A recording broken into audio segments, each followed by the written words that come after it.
If there's one part of your home that you probably take for granted until it is not working, it is most likely either the air conditioning or the electrical system.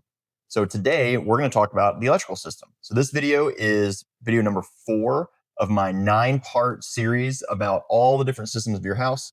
And this video actually kicks off this little mini segment of the next 3 videos, which are all about the mechanicals. So the mechanical of your house, as a reminder, are the electrical, the plumbing, and the HVAC systems. So in today's video, we're going to talk about the electrical system, all the different components, where they're located, how they work, and all the red flags you should look out for. So if you're interested in jumping in on some nerdy engineering topics with me, then let's dive right in. One way to think about your electrical system in your house is it's almost like the nervous system of your home. So it's what sends power to all the different rooms in your house, keeps your electricity on, keeps your lights on, keeps your appliances running, and keeps your home nice and warm or cool, depending on what part of the country you live in. The general overview of electricity in your home is it's provided by some sort of utility provider. Usually this is a large company. In South Carolina, we have Dominion Energy or Berkeley Electric Co-op, and they're going to send power to your home through the power lines. And then once it gets to your home, it has to have a way to be distributed out to each of the rooms or each of the individual loads that is going to be used by you as the homeowner. So what we're going to do in this video is we're going to trace the power as it comes from the utility provider and as it goes all the way through into whatever appliance or light bulb that you're using. Let's talk about the first stop on the electrical journey, which as it comes into your house, which is the power meter and the service entrance for the electricity to your home. So the service provider, which is going to be your electric company, they're going to send power to your home through overhead power lines or underground power lines. And either way, these are a way for the power company to distribute the power from their electricity generation plant all the way into your neighborhood and to give you access to that power at some point in your house. Now, newer neighborhoods, all those power lines can be buried under the ground, but older neighborhoods, you're going to see telephone poles and power poles. Then you'll be able to see the power lines that are running down the streets. So they do this for a couple different reasons. The first major reason is any lines that are buried under the ground are going to be way less susceptible to any weather changes. So here in Charleston, we get hurricanes for a couple months out of the year. So you can imagine if you have power poles or telephone poles and a hurricane rolls through, it's not going to be very good for the power supply to your house. Now, the other reason they do it is because it's kind of a beautification factor. If all those power lines are underneath the ground, then when you go into this nice new neighborhood, all you see are the beautiful homes and you're not seeing any utility lines or any unsightly items like that. Regardless of how the electricity is getting to your home, it's going to come in the form of 3 large wires that are provided from the utility company.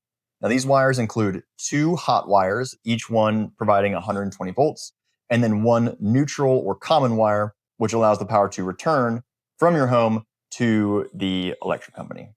Now, to give you just a very basic breakdown of how residential electricity works, effectively you have a hot wire and a common wire. And in order for example, a light bulb to turn on, you need to have a way to provide power from the hot wire through the light bulb and then back to the utility provider. So that's what I'm talking about when I say that we have 2 hot wires and 1 neutral. That means that there's 2 opportunities for power to come into the house or be supplied to some sort of electrical load, and 1 opportunity for it to be returned back to the utility provider. Now, the utility provider is going to want a way to bill you as the homeowner for the amount of electricity that you use.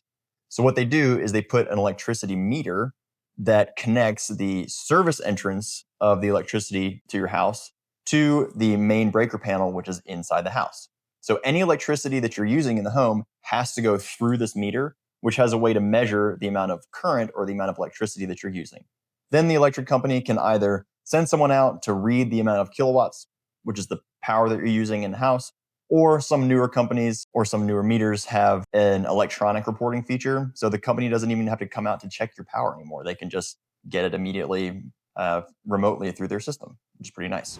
Before we move on to the next portion of the electrical system, things that you want to look out for at the service entrance and the meter of your home are you want to see that there's no exposed conductors, right? These exposed conductors are going to be metal wires, and if you make contact with those could be deadly, right? Anything over 30 volts or anything over 30 volts could be deadly. So please make sure before you touch any wires that they are either properly insulated or don't touch them if they're not insulated, and call a professional. Other things you want to look out for your electric meter: you want to make sure there's no way for water to get into your meter box. And so you want to make sure that the conduit, which is the kind of the gray outer shell that protects those wires, is nice and snug up against the electrical box to prevent any water or debris from getting in there. So now that we know how the power comes from the utility company and gets into the house, which is through the meter, now we need a way to distribute all that power to the different rooms and the different appliances in the house. So to provide a safety location and a central location in order to send all that power out to the rest of your house, we have the main breaker box or the main breaker panel. Now, the breaker panel is usually going to be located on the interior wall that shares the exterior wall where that meter comes in. So if your electrical meter is on the outside of this wall, then your breaker box is probably going to be pretty close just on the interior wall of that meter. So the breaker box has a couple major components. The first one is the main shutoff switch. So this is going to be one large breaker that's either going to be at the very top of the panel or at the very bottom of the panel. And this is going to be the one breaker that kills all the power to the house. And this is something that you can use as a homeowner if you need to, for whatever reason, to turn off the power to the whole house. Now, the next thing you'll notice on your main breaker panel is some sort of amperage rating. Typically on new homes, this is 200 amps. On older homes, it could be 100 amps. And honestly, I've never seen this before in person, but there are some homes that still have 60 amp supply, so that's 60. And if you're only getting 60 amps to your house, honestly, it's probably not enough to support just modern electrical loads. So if you do have a lower amperage rating, so 60 or 100, it may be worth your time to talk to the power company and look into upgrading your home to a 200 amp service. So the next major component, and really only one of the other major components in the main breaker panel, are all the other breakers. They're going to supply power to the different rooms or the different appliances in your house. So where you're going to have one main breaker either at the top or the bottom of the panel, you should see lots of extra breakers that are all going to be hopefully labeled by the person who installed the panel to let you know which breaker goes to what room.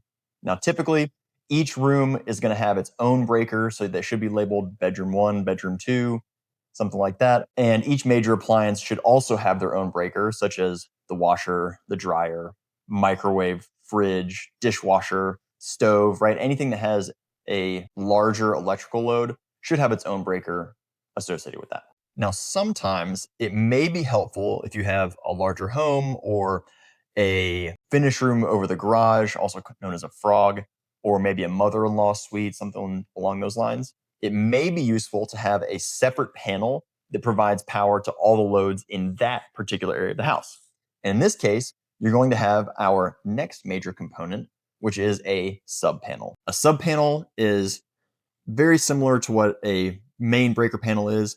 It's just going to be a smaller panel with less breakers in it, but that sub panel is only going to provide electrical power to certain specific loads in the house. Now, the sub panel is going to receive power from a single breaker on the main panel, so you should be able to identify which breaker on the main panel is supplying the sub panel, and then the sub panel will probably also have a main shutoff for that panel as well. So, for example, in my condo that is a 2-story condo, we have the main breaker panel, which is in the garage, which is underneath the home. But then I have a separate sub panel, which is in the upper level of the home that provides power to the upstairs bedrooms and the washer and the dryer. At this point in our electrical journey, we've gone from the utility provider down the wires into the home, through the electrical meter, into the main breaker panel, and through the breakers. So now we need a way to distribute all that power from the breaker box into all the different rooms in your home and or to each one of the appliances. So that brings us to our next major component, which is the wiring itself. So the wires themselves are a component that's often forgot about because they're all hidden in the walls or in the attic. So it's not something that you see on a day-to-day basis. Whereas a light switch, like that one right there, is something that you see and interact with every single day. Now, wires in newer homes are going to be made out of copper because it is highly conductive, it's very safe, and it's very reliable. Older homes may have aluminum wiring, which is highly conductive, which is good because we want to be able to provide electricity to all of our fixtures and appliances reliably. But aluminum wiring is not as safe or as reliable as copper wiring. Now, in even older homes, like historic homes, anything that was built pre-1950s, You may even see a wiring system called knob and tube wiring. And this is going to be a completely different system of wiring that should definitely be upgraded, if not for safety purposes, then to lower your insurance bill. I'm not going to go super in depth into knob and tube wiring, but if you are interested in learning more about that, there are plenty of other tutorials and info style videos that'll teach you all about knob and tube wiring that you can find on YouTube as well. So when it comes to the wiring in your home, there's a couple different types of wiring. Obviously, there's always different types of everything, but there's different types of wiring. And the major ways to differentiate types of wire are by the sheathing, which is just the overall coating on that wire itself, as well as the gauge of the wire, which is how large the diameter of the wire is, and the number of wires that are in each cable. Now, the sheathing of the cable is going to determine where that cable can be used. Sometimes you'll have non-metallic sheathing, which is used for interiors and inside the home. Other times you'll have metallic exterior sheathing or metal conduit. A lot of times those are going to be approved for use in exterior or damp locations. Now, the gauge of the wire is one of the most important things about the wire itself. The gauge of the wire is just the diameter of the wire that's going through the cable. So if you were to cut the wire in half and you were to look down the end of the wire, you would see how large that diameter is. And obviously, the larger the diameter, the more electricity can be carried through that wire. So this can be applied for large electrical loads. For example, your stove or your dryer, which uses up a lot of electricity, it would be better to have a larger gauge of wire going to those appliances than it would to a single fan or a single light bulb. Now, the last part of wiring is the number of wires or the number of conductors that are in each cable. And they're typically either 2 or 3, meaning if there are 2 conductors in the cable, it means there's a 1 hot wire and 1 neutral wire. Whereas if there is a 3 cable wire, that means that there are 2 wires that are able to be used for hot and 1 wire that is the common. Now, typically these wires are notated as being either the gauge of the wire and then the number of conductors. So for example, a 10/3 wire is going to have 10 gauge wire, which is pretty beefy wire, with 3 conductors in the cable.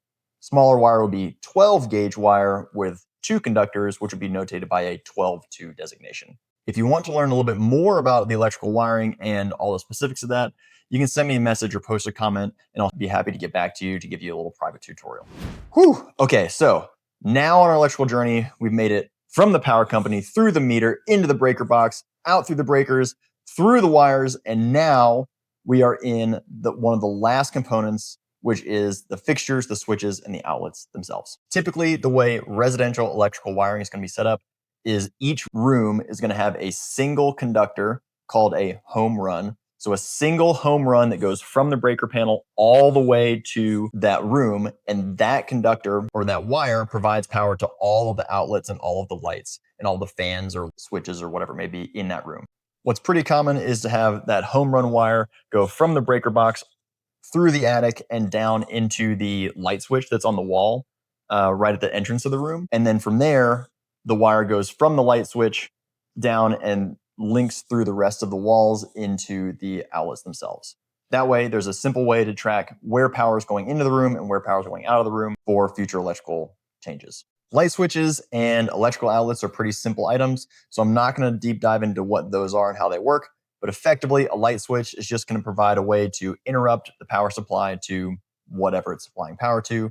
Sometimes that can be to an outlet or a fan box or whatever you want it to. Sometimes that can be to interrupt power to an outlet or a fan box or an overhead light, something along those lines. Now, the other component that is important to note are GFCI outlets. GFCI stands for Ground Fault Circuit Interrupt, and this is a safety mechanism that's built into certain outlets that is required to be used in wet or damp locations in the United States. The short version of how these things work is that there's a little mechanism inside the outlet itself that senses a current imbalance. So for example, if it were to get wet and there were to be a large surge of current, it's going to automatically trip that outlet to turn off whatever's plugged into it to prevent you from hopefully getting shocked. So at this point, we have completed our electrical journey from the utility provider into the house, out into the walls, and all the way to the light switches, the appliance, or the outlets that you have in each individual room. So that completes our electrical journey. Now, there are two more things I want to talk about really quick. The first ones are common issues or ways to identify a problem. And the second are common lifespans and the cost to replace some of these electrical items. So, things to look out for with electrical items. If you notice any weird burning plasticky smells, that is a huge red flag and it could indicate an electrical problem. If you have any outlets that get warm after they've been used for a while, that could mean that there's some kind of high resistance connection. There could be something wrong with that outlet. So that's definitely something you want to get checked out. Or if, for example, the lights flicker when a large appliance turns on, that could be something to get checked out. Now, in most homes, if the largest electrical load in the house, which is the air conditioning system, when that system kicks on, sometimes there may be a small flicker in the lights. That's okay, right? It's pulling a lot of current, particularly in the winter where you're using heat.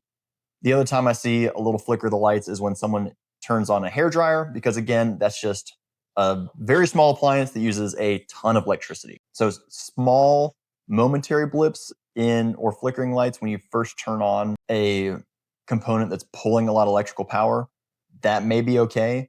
But if your whole house has dimming lights when you like turn on a light switch or something very small like that, that could be a big red flag and you want to get that checked out. So as far as the lifespan and the cost of a lot of these electrical components go, the breaker box itself is going to last anywhere from 25 to 40 years or maybe even longer. Honestly, the code will probably change and the electrical requirements may be upgraded before you really even need a new panel. It's not a component that breaks down that often. The wiring, very similar situation. If it ain't broke, you usually don't need to fix it. The big problems I see with wiring and reasons why it needs to be replaced is there's some kind of rodent activity where rats or mice get in the walls and they chew away some of the insulation. So in that scenario, you'll need to replace the wiring.